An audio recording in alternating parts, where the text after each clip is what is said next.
Mga kababayan, mga katambay, si Kamanong po, nagbabalik naman po muli ang inyong lingkod dito po sa Tambayan Makabayan para po magkomento po sa inyo.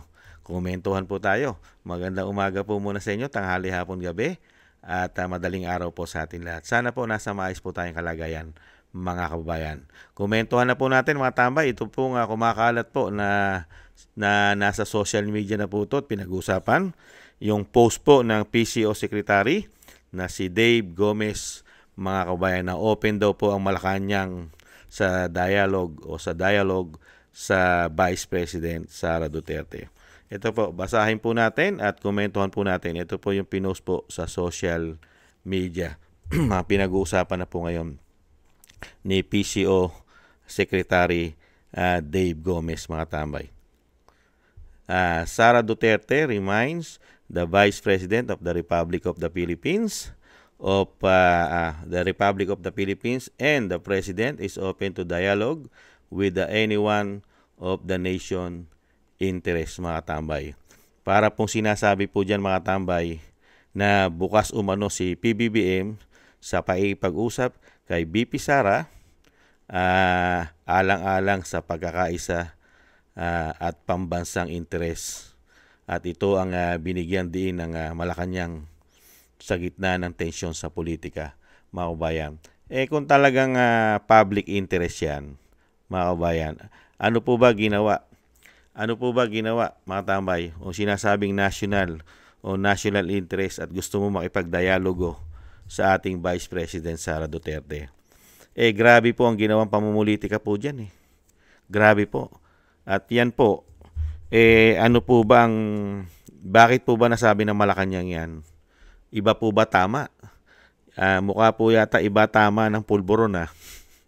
Para po yata yung tama ng pulburon wala siyang ginawang mali at wala siyang ginawang kasalanan sa mga Duterte. Ganun po ba?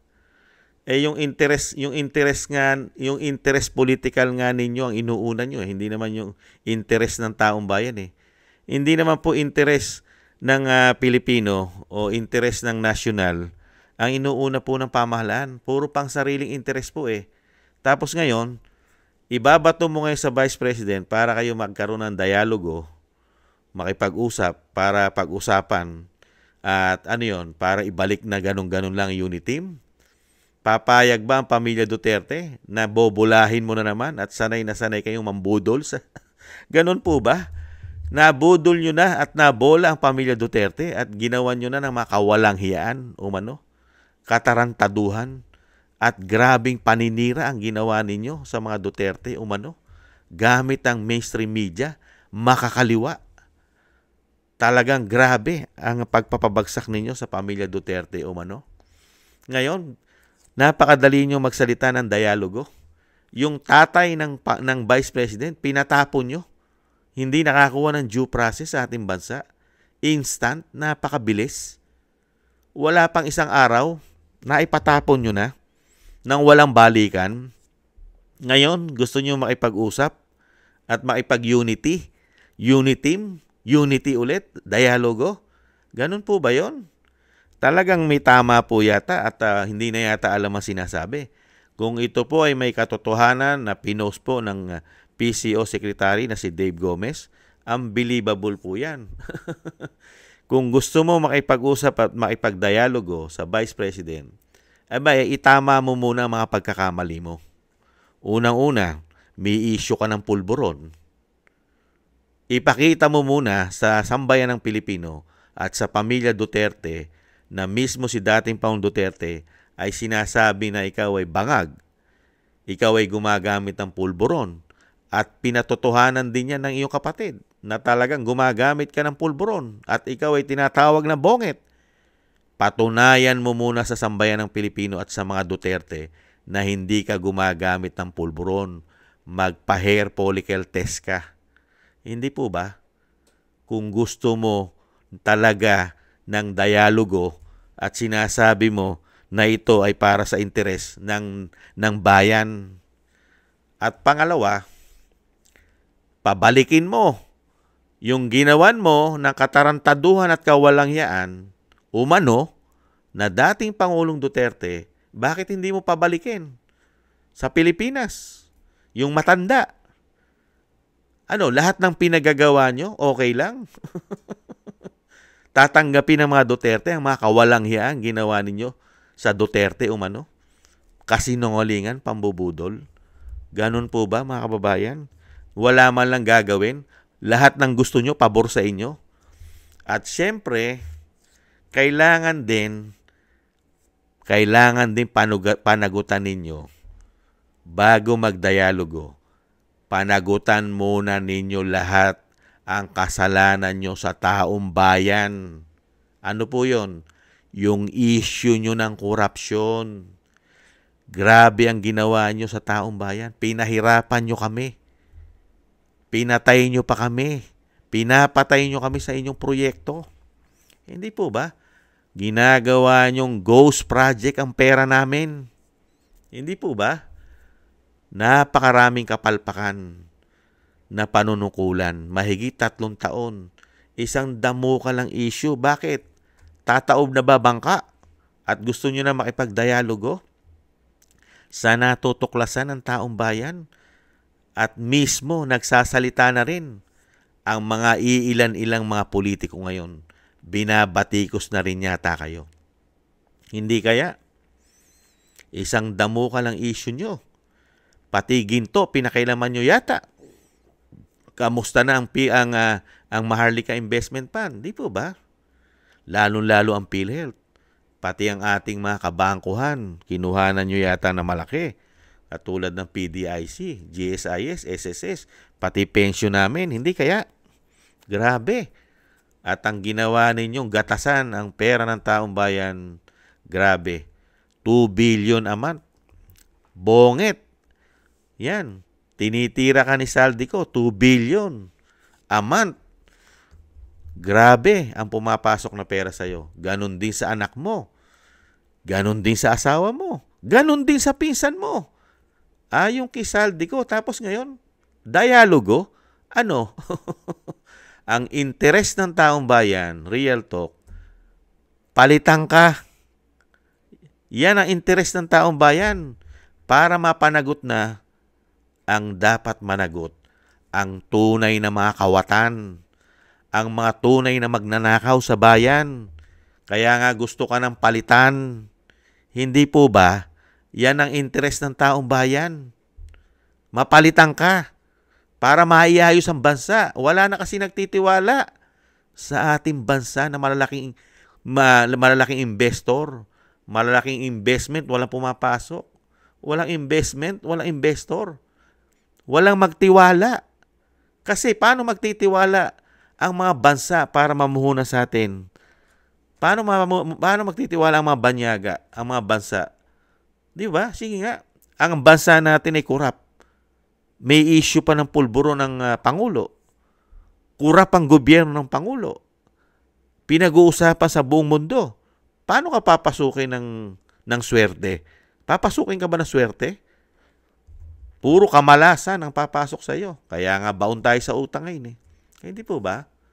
At talagang naghihirap ang taong bayan sa kakarampot na kinikita ng taong bayan, lalong-lalo yung nasa laylayan. Kakapiranggot ang kinikita. Inuuna mo pa na pataasin ang sweldo ng men in uniform kaysa ron sa mga manggagawa na napakahabang panahon na naghihikahos at hirap na hirap budgetin ang kakarampot na kita. Kaya nga ang interes ng bayan ay hindi dialogo. Ang interes ng taong bayan, palitan ka ng umayos ang bansa at lahat ng magnanakaw sa bansa ay mapanagot at isuka nila ang mga ninakaw ninyo umano nang magamit sa tamang proyekto. Hindi po ba? Kaya yan po yan. House show lang po yan. Yung tinatawag pong house show, mga kababayan. Yan po yung trip-trip lang. At yung sinasabi po ni Secretary Dave Gomez, kaya bang kainin ni garbage in, garbage out? Araw-araw nga niyan tinitira si BP Sara tapos makikipagdialogo. Kaya bang bagay? Sanay naman kumain ng suka yung si garbage in, garbage out. Ganun nga. Sinasabi nga ni Attorney Guanzon pambansang aso raw po yan At si ating Vice President, wag na raw pong patulan yan dahil nakakabobo lang ayon sa ating Vice President. At yang tagapagsalita na bumabanat lagi sa kanya, sinisiraan siya, mga kababayan, ay kahiya-hiya raw po. Kahiya-hiya. Dinadala ang ating bansa sa kahihiyan. Totoo naman po. Totoo. Tapos ngayon, yung mismong secretary ng PCO ay gusto makipagdialogo ang Malacanang. Kaya kayang lunukin at kainin yung araw-araw mong binabakbakan ni Claire Castro, ang VP Sara. Ngayon makikipag-usap kayo. Unbelievable. Unbelievable, mga tambay. Ganyan po talaga pagka po ang tama. Makikita mo lang kasi yung mga ganyang diskarte, yung mga ganyang galawan. Talagang makikita mo lang yan sa mga gumagamit ng pulburon. Iba-iba po ang tama. Hindi kaya yung epekto, yung side effect. Hindi po ba, mga kabayan, yung side effect ng pulburon, iba-iba po kasi tama niyan ngayon, lumabas po yata ngayon kung totoo at kumakalat na ito na sa social media at pinag-usapan. Kung totoo ito na inilabas ng Malacanang na sinasabi na yung interest daw po ng taong bayan ang gusto pong ayusin at kailangan makipag-dialogo na sa Vice President, unbelievable. Iba ang tama. Iba po ang nasinghot umano. Kaya malakas ang tama. Hindi kaya? Ang gusto ng taong bayan, palitan ka. Pangalawa, magpates ka muna. Patunayan mo sa Pilipino na hindi ka gumagamit ng pulburon. Ni hindi mo nga mapauwi ang dating Pangulo Napakarami. At sa tingin nyo, papayag ang VP Sara? Ay, malabo. Malabo na sa sabaw ng pusit yan. Bubudulin nyo na naman. Sanay na sanay talaga kayo mambudol. Kayong mga hayop kayo. Itong mga demonyo na ito. Sanay na sanay talaga. Sa kawalang hiyan. Umano. Maraming salamat po, mga tambay. Thank you po sa mga nakagusto po ng ating Tambayang Makabayan sa YouTube at TikTok. At ganoon din po sa mga subscribers po natin, sa mga nagbibigay po ng tulong, at sa mga nagko-comment, like, share, and subscribe. Thank you po sa inyo, mga kababayan. Mabuhay po kayo. Ingat po. Shoutout po sa inyong lahat. At syempre po yung pag-iingat po sa ating bansa. Sana po ay matigil na po at magwakas na po ang kademonyohan nila at kawalang hiya ang ginagawa sa ating bansa. Isama po natin sa ating mga dasal. At ganoon din po ang mga dasal at panalangin po natin na tayo po lahat ay maingatan sa kapahamakan. Lalo po ang pamilya Duterte rin po ay maingatan din po at mailayo po sa kapahamakan. At madugtungan pa po ang buhay at kalakasan ng ating dating Pangulo at makalabas na po siya sa lalong mabilis. At muli po, mga tambay, maraming salamat po sa inyo. Sa inyo po, mga dasal. Ingat po tayo, mga tambay. Konting taste lang po. Taste lang po. Paalam. Bye-bye.